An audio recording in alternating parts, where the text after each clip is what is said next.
Kaya mangarap ka na lang, Day. Libre, mangarap ka na lang. Sige, gawin mo. Sige. Oh, comment pa. Mag-comment ka pa, damihan mo pa para dumami yung engagement ko para mas malaki ang kita ko dito sa YouTube. Sige, damihan mo. Damihan mo pa. Damihan mo ang pagkukomento. Engagement yan. Salamat sa engagement. Sige, damihan mo. Ulitin mo pa. Damihan mo ng damihan. Para malaki ang kita ko dito sa YouTube. Malapit ng sweldo ko, Day. Sa YouTube, Day. At saka sa Facebook. Malapit na sweldo ko. Salamat sa mga engagement, mga DDS na mga bugok, mga tanga.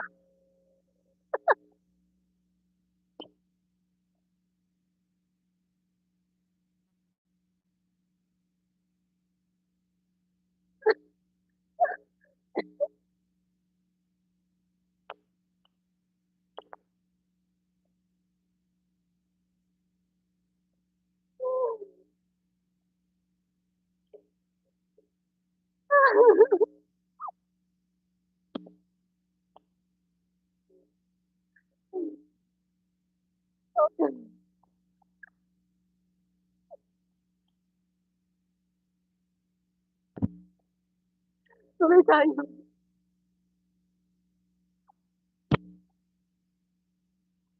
Nako, kakatawa sa mga to. Okay, tuloy tayo. So, yan na. By the way, salamat mga DD sheets na mga bugok na mga tanga. No? Tuloy-tuloy din lang yan. Engagement yan. No? Yan. At sa lahat ng ebidensya ngayon ay tumuturo sa isang direksyon. Hindi kay Romualdez, hindi sa Kongreso, hindi kay Marcos. Yan. Kundi sa mga Duterte. Yan. Duterte. Yan. Bagsak na ang Duterte. Yan. Bagsak na. Sa mga kaibigan, no? Wala na, bagsak na ang Duterte. Yan. So, bakit nga kailangan natin ng Quadcom? Because the first Quadcom already exposed the criminal architecture and Madriaga just connected the final wires. So, mga kaibigan, kaya kailangan natin na magkaroon ulit ng Quadcom. Yan. Ang Quadcom Committee or 19th Congress ay hindi basta hearings. Ito ang unang opisyal, congressional, public under oath excavation ng totoong kalakaran ng Duterte architecture, drugs, smuggling, pogo, EJK, at systemic corruption. Yan. At ngayon, ang Madriaga affidavit ang naglalatag ng final links that the money, the networks, the lifters, the killings, the protectors, and the political machinery are one connected enterprise. Ito ang dahilan kung bakit kailangan natin ng Quadcom 2.0 dahil ang mga naunang natuklasan ay hindi isolated revelations. They form a coherent, traceable, cross-confirming pattern, and Madriaga just supplied the internal confirmations needed to move from allegations to actionable national investigations. So, katulad na lang si Roque versus Luistro, the Pogo money laundering link, Representative Jinky Luistro and the Quadcom uncovered the suspicious financial explosion of Harry Roque's family corporation from 125,000. Grabe mga kaibigan, no?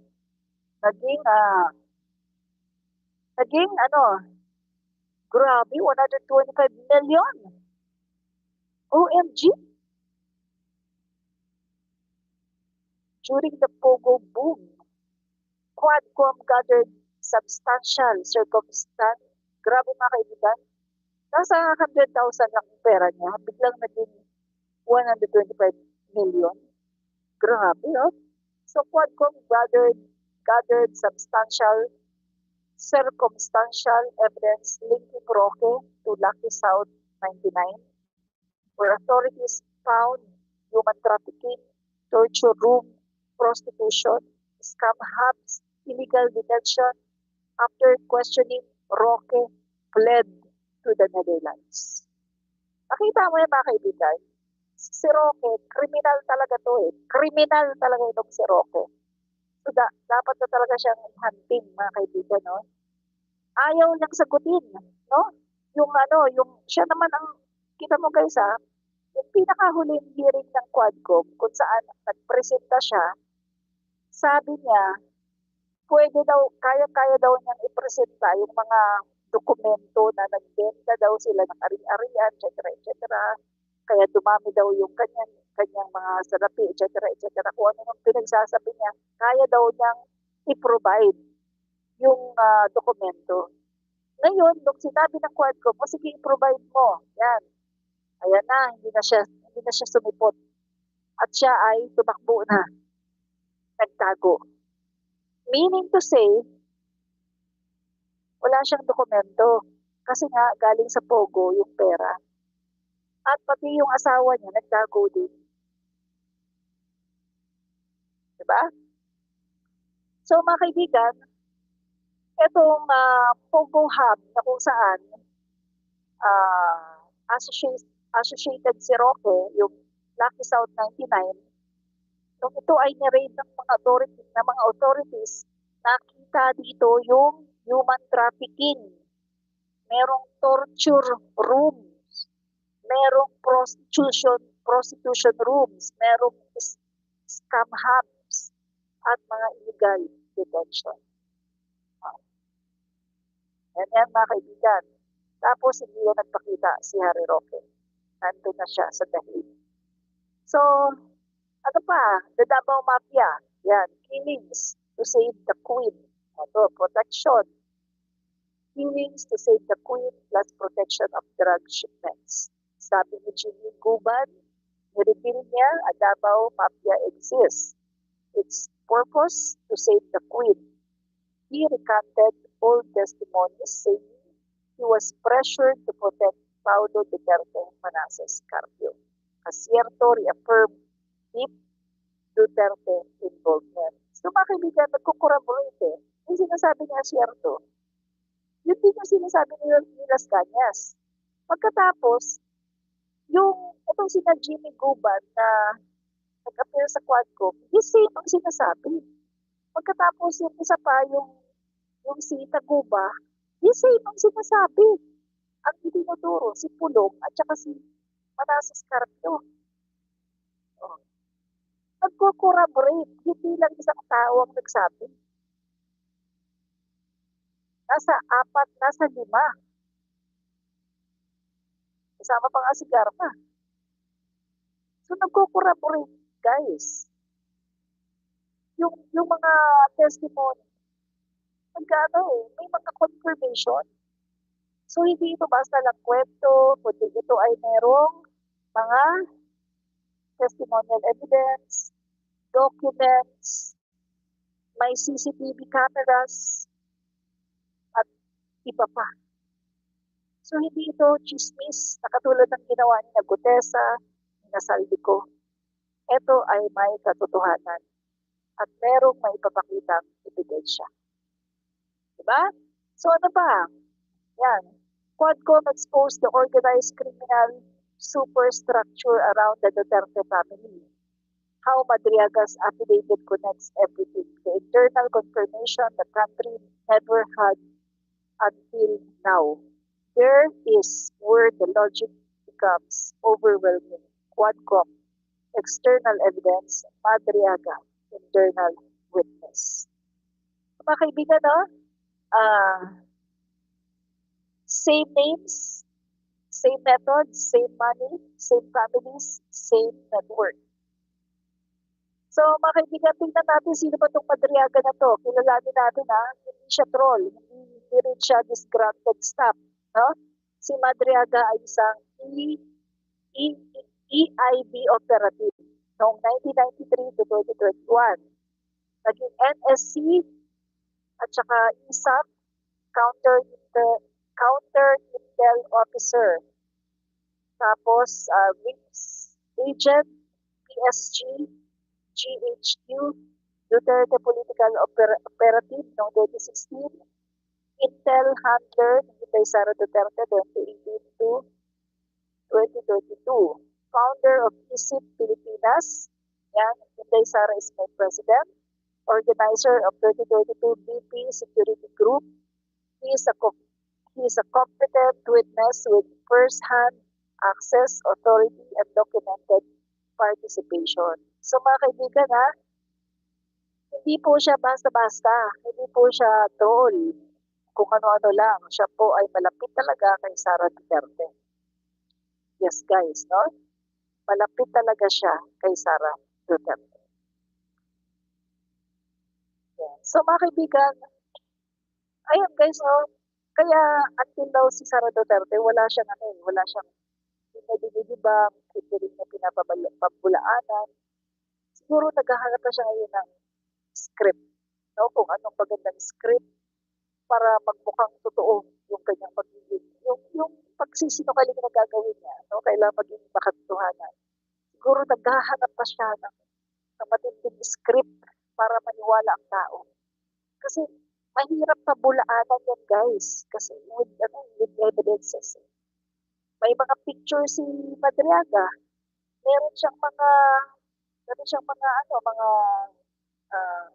mga IDs, meron siyang mga certificates, no? Na talagang siya ay nag-include sa mga sinasabi niya, mga ISA, mga NSC, mga PSG, etc. Andiyan, may mga dokumento, may mga IDs siya, may mga picture siya, may mga screenshot siya with BP Sara Duterte na nag-zoom meeting sila, etc. So, meron pang mga message, no? Ang kanyang kapatid, na sinasabi ng kapatid niya na ganyan nga daw, malapit nga daw kay Sara, etc. na hindi daw si Sara ay lipot, mas matindi daw ito kaysa dun sa tatay. Ganun ba, no? So, makikita natin, nag-jive yung mga narrative, nagko-corroborate, mga kaibigan. Kumbaga, nagko-connect. Hindi yung katulad kay Gutesa, nagpunta ng Senate, tapos wala na. No? So, para lang masundan, kailangan nilang gumawa ng AI, saldi ko. Pero pagkatapos na mabuking, wala na rin. Diba? Pero itong kay Gutesa, hindi mamamatay ito. Kasi katotohanan. Totoo ito. Hindi mamamatay itong issue na ibinabato ni Gutesa. At ito mga kaibigan, sirang-sira. Lalong nasira si Sara Duterte. Kasi kitang-kita na guys. Kitang-kita na. Na, ito mga kaibigan, Pogo at saka Dragman. Nagbibintang siya kay Romualdez, yun naman pala ang tumatanggap ng pera sa Pogo at Dragman. O, diba? Kaya nga sabi ni guys, no, kung sino yung mga mahilig magbintang, sila talaga yung gumagawa ng masama. Bintang ng bintang kay Martin Romualdez, kamukat-mukat mo, siya naman pala itong tumatanggap ng pera sa Pogo at saka sa drugs. Diba? Ngayon, nahirapan siya dyan. Nahirapan talaga siya na i-debunk yan kung anong sasabihin mo dyan, no? So, tingnan lang natin ito guys kay Dilima, no? Ombudsman, DOJ must look. Ito sabi po ni Dilima, no? Ombudsman at DOJ must look into serious allegations versus PP Duterte. Mamamayang liberal Party list Leila de Lima on Wednesday said the allegations raised by Ramil Lagunay Madariaga against Vice President Sara Duterte are serious enough to warrant scrutiny by the Office of the Ombudsman and the Department of Justice, DOJ. De Lima, a lawyer and former DOJ secretary, said she is speaking from personal knowledge, having directly interviewed Madariaga, a former aide of the Duterte family. Inside his jail cell at the Bureau of Jail Management and Pathology, BJMP, facility in Bicutan, Taguig City. According to De Lima, the claims raised by Madariaga warrant careful and independent investigation by the proper authorities, stressing that the matter should be examined within the mandates of the Ombudsman and the DOJ. Ang gusto ko rin sabihin dito ay seryoso itong mga allegation na ito, that it is worth looking into the example by the Office of the Ombudsman, De Lima said. De Lima pointed to the contents of Madariaga's affidavit, notarized on November 29, which she said she was able to obtain about a week ago and which has since circulated online. De Lima said the affidavit contains claims by Madariaga that Vice President Sara Duterte's 2022 election campaign was allegedly financed using money from Philippine offshore gaming operators or POGO and drug dealers. Yan. In the same document, Madariaga also claimed that he personally served as Vice President's courier, alleged delivering cash drops amounting to millions of pesos. Oh, first-hand experience, first-hand knowledge, taga-deliver ng pera. According to De Lima, she was able to interview Madariaga for about 2 hours on December 8 at the Bureau of Jail Management and Penology, BJMP, facility with interview conducted in the presence of legal counsel lawyer Raymond Palad.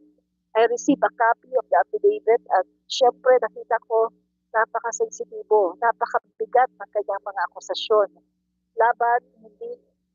Akusasyon, laban. Hindi lang laban kay Bibi Sara, kundi mayroon din siyang mga sinasabing tungkol sa dating Pangulo. Oh, grabe guys, no?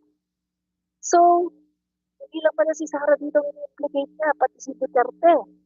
Mayroon siyang nabanggit na mga personalidad, mayroon siyang nabanggit na mga alleged delivery of big sums of money, mga duffel bags, yung mga nasa sasakyan na tina-turn over, Di Lima alleged. O kita mo yan guys, so kita mo yan. Yung bang nagbibintang ka sa ibang tao, nagbibintang siya kay Speaker Martin Romualdez tungkol sa mga pera na ilalagay sa mga bag, sa mga maleta. Pero siya naman pala ang gumagawa. Tingnan mo gaano kasama yung Vice President nyo. Grabe. Siya naman pala yung gumagawa, guys, no? That's the most that can be done at this point.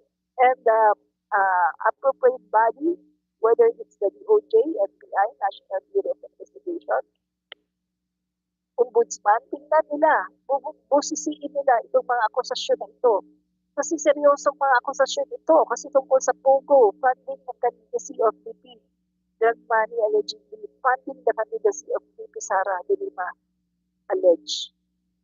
De Lima pointed out that while questions about a person's credibility are valid, the claims themselves should be examined on their own merits, underscoring the need to separate who's speaking from what is being said. Kailangan din itong investigahan kasi napakaseryoso ng mga aligasyon. Like I said, I'm reserving my judgment kasi kung ano dito, again, it's about the credibility of the person and the credibility of the story. There may be issue on the credibility of the person, but what about the story? De Lima said. Kasi ang makikita ko sa tingin ko doon sa information din through the council is to establish in a satisfactory manner yung kanyang relationship sa mga Duterte kay VP Sara, she said. De Lima said she was able to see what she described as evidence during the limited time she spent interviewing Ramil Lagunay Madriaga. De Lima added that Madriaga vowed to present more proof in the coming days as he seeks to back up the claims detailed in this affidavit. OMG! So marami pa tayong aabangan dito mga guys. No? Marami pa itong mapapasabog. No? Sabi pa niya, mayroon siyang parang may mga pinakita ng mga ebidensya ng kanyang mga connection kay Vicky Sara and the Dutertes. Mas una nga niya nakilala yung dating Pangulo kasi siya ang nagpakilala. Ang dating Pangulo kay Vicky Sara, nung mayor pa si Vicky Sara, she said. So in my view, as the subject of the issue of his connection to the Dutertes, mukha namang mayroon siya pinapakita na batayan. Pero hinihintay ko, ang gusto ko makita is yung supporting proof ng kanyang akusasyon, De Lima said she is still validating the contents of Ramil Lagunay Madriaga's affidavit. Ongoing po ang aking validation of his claims, but I'm very interested about the supporting proof, De Lima said. Yan mga kaibigan. So sa mga darating na araw, makakakita pa tayo ng mga ebidensya na ilalabas itong si Madriaga. Go! Grabe guys, no? Grabe. Yan mga kaibigan, no? So, eto na guys, no? Dito lang tayo sa totoo. Mga kaibigan, huwag tayong kumampi sa mali. Huwag tayong kumampi sa porque gusto mo yung taong kahit mali. Huwag ganoon, mga kaibigan. Dito tayo sa totoo. Huwag tayong kumampi sa mali, no? Sa totoo tayo, mga kaibigan. No?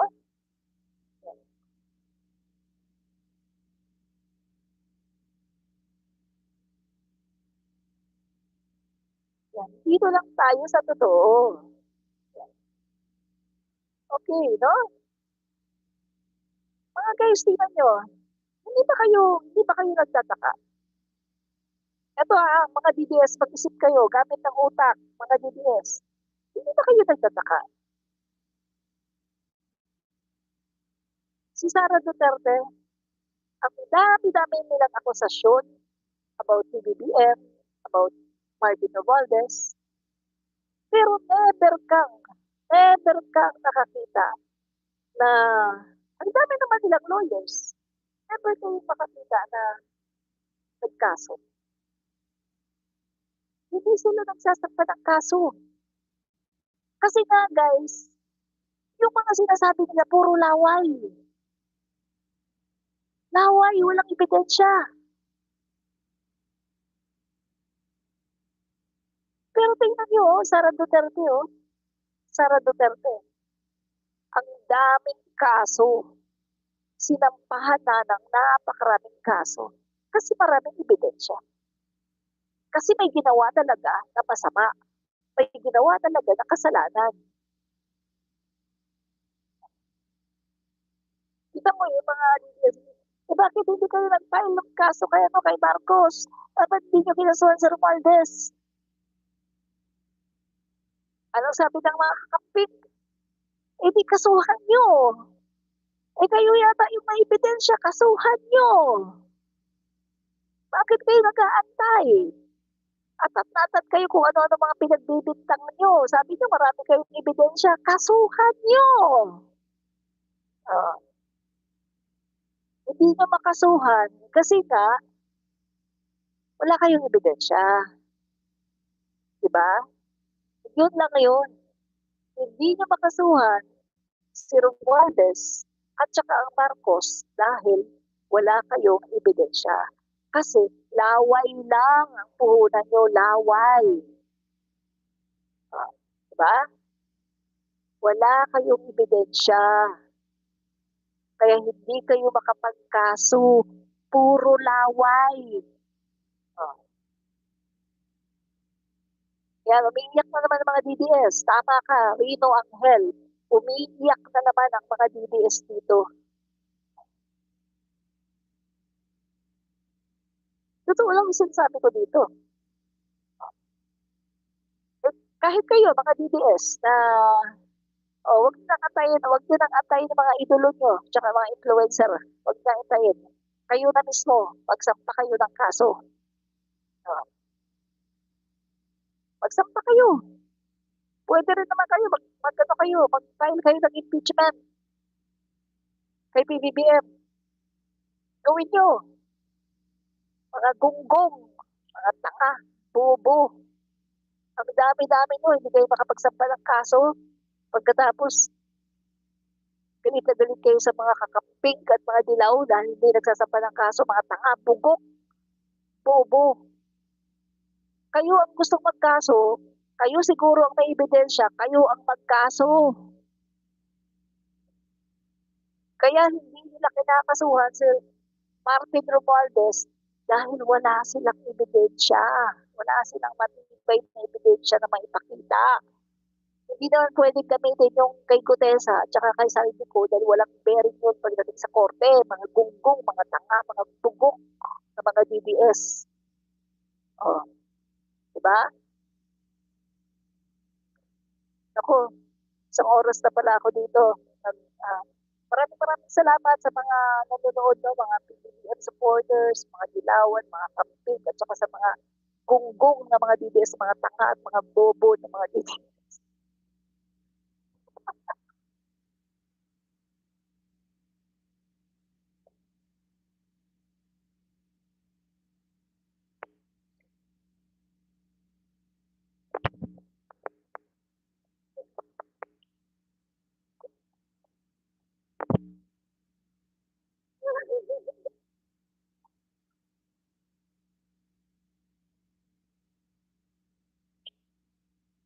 Okay, ulitin ko to. Hoy, mga gunggong na mga DDS.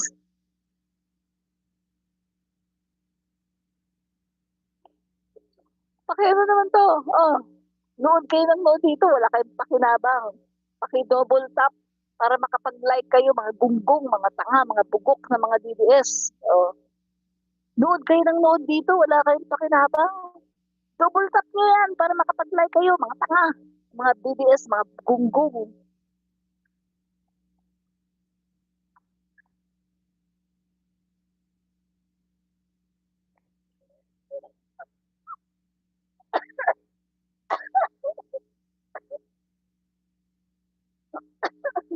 Okay guys, maraming salamat po sa lahat ng nanood, mga loyalista, mga PBBM supporters, mga Marcos loyalists, maraming pong salamat. At sa mga DDS naman, na mga gunggong, na mga tanga at mga bobo, paki-double tap,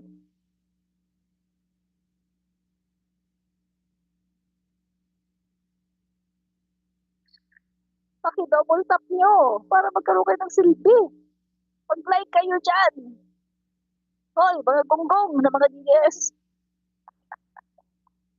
mag-like kayo. At saka, paki-share nyo na rin. Share nyo.